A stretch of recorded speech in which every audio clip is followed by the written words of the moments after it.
ای ځوانان، که چېرته له تا سره ډېرې پیسې وي او ستا ټول ضرورتونه پرې پوره کېږي، نو د دې پیسو دې ښه مدیریت وکړه، ښه منیجمنټ وکړه. څومره شتمني چې در سره ته د دې دپاره یو خاص مدیریت او یو خاص پلان جوړ کړه. خدای مه کړه چې د دې خپلو پیسو په ذریعه باندې درنه بد عملونه ونه شي.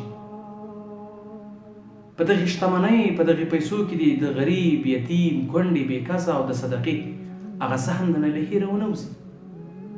دا پکې ورکړه، غریب، کونډه، یتیم، مزدور، بیچاره، صدقه پکې ورکړه.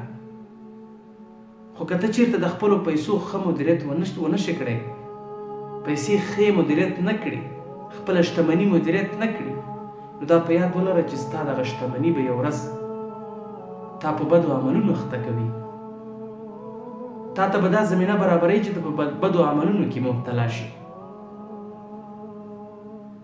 ای ځوانه، که چېرته مجرد یو واده دې نه وي کړی، نو خپل شهوت دې کنټرول کړه.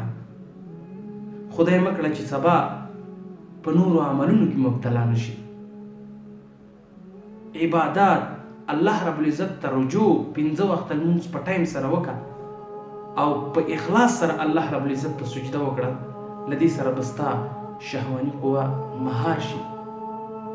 خو که تاسې چېرته الله رب العزت ته په رجوع سره موږ تاسې سر ښکته نه کړو، اذکار ونه کړو او د الله رب العزت هغه 5 وخته لمونځ چې موږ تاسې باندې فرض دی هغه په وخت باندې ادا نه کړو، نو ضرور په ما او تا باندې به شهواني قوه غالبه کېږي او ما او تا به یو ډول نه یو ډول په ګناه کې اخته کېږو.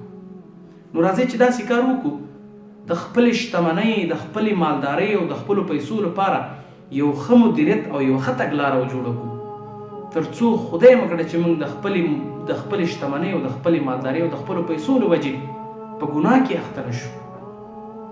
راځئ چې خپله شهواني قوه کنټرول کړو، اذکار وکړو، الله رب العزت یاد کړو، 5 وخته لمونځ په ټایم سره وکړو. هېڅ وخت به موږ تاسې باندې شهواني قوه نه غالبه کېږي، موږ تاسې به بیا په ګناه کې نه اخته کېږو.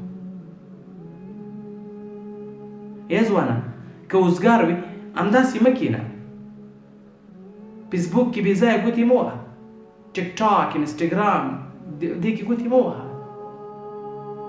له واره دې د موبایل د لاک په بټن باندې لږ ګوته زور کړه، در یو وخت دپاره دې موبایل بند کړه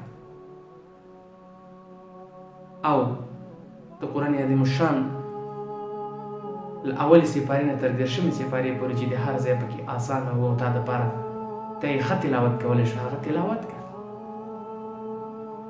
دا به ستا لپاره تر ټولو بهترین او تر ټولو جالبه صحنه همدا وي